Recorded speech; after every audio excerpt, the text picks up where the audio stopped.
All right, so today we're going to be looking at something that might just like totally change how you look at AI and how you work with AI. Oh, yeah.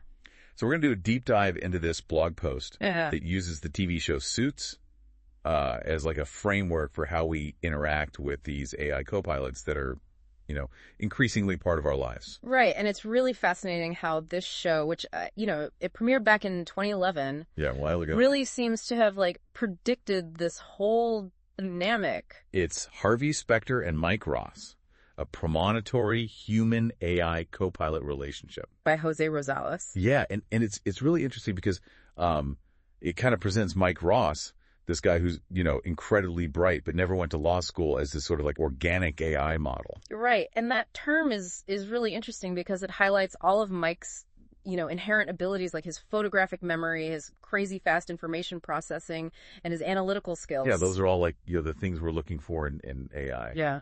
Exactly. And, just like AI, Mike also had his limitations, especially when it came to things like social and emotional intelligence. So then that would make Harvey Specter, the smooth, experienced lawyer, the prompt engineer. Yeah. So That seems like a very current term to be using for a character from back then. Right, but that's what's so fascinating about this blog post. It's saying that Harvey's role, in guiding Mike and maximizing his potential was essentially what we're doing today with AI. So like a prompt engineer? Yeah, like he was crafting the, instructions, even though back then they weren't called prompts. Right. To get the best possible outcomes from Mike's unique abilities. So what were some of those techniques that Harvey used, what the blog calls training techniques, that really echo how we work with AI now? Well, one of the big ones is contextualization. Oh, yeah. Remember how Harvey always made sure that Mike understood the bigger picture of a case? Right. Not just the facts of the case, but the strategy behind it. Exactly, the why behind everything, because, just like with AI, if you just throw information at it without any context, the output might be technically accurate, but it might not be what you actually need. Yeah, it's like if you ask an AI to write you a summary of something, but you don't tell it who it's for. Exactly. Or what the purpose of the summary is. It's not going to be helpful. It might just, spit out a bunch of facts, and that's not really useful. So what else did Harvey do to kind of bring out the best in Mike? Well, he was always pushing Mike outside of his comfort zone. Yeah, I remember those. Giving him increasingly challenging assignments. Yeah. And that's really similar to how we train AI, through this iterative process where it learns and improves by tackling more and more complex tasks. Each case for Mike was like another training session. Exactly. Each challenge was a step in his development, just like how AI models are refined through exposure to, more and more data, more and more difficult prompts. And it wasn't like Mike's was just a natural at everything, right? He struggled with some of the softer skills. Absolutely. Things like courtroom presence, dealing with clients, all that kind of stuff. Right. Harvey really had to actively model those behaviors for him.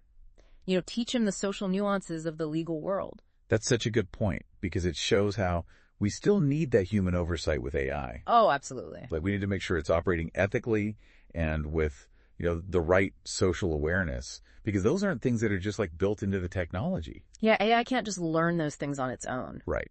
It needs guidance. We have to teach it. And Harvey was also, known for his pretty direct feedback. Oh, yeah. He was never afraid to tell Mike exactly what he thought. So how does that fit in with this whole, AI analogy? Well, the blog emphasizes how important that constant feedback loop was for Mike's development. Yeah. There's immediate and specific corrections that Harvey would give him. Right. And that's really crucial for both human learning and for AI development. It helps you refine your performance, ensures accuracy. Exactly. And it's the same when you're working with AI.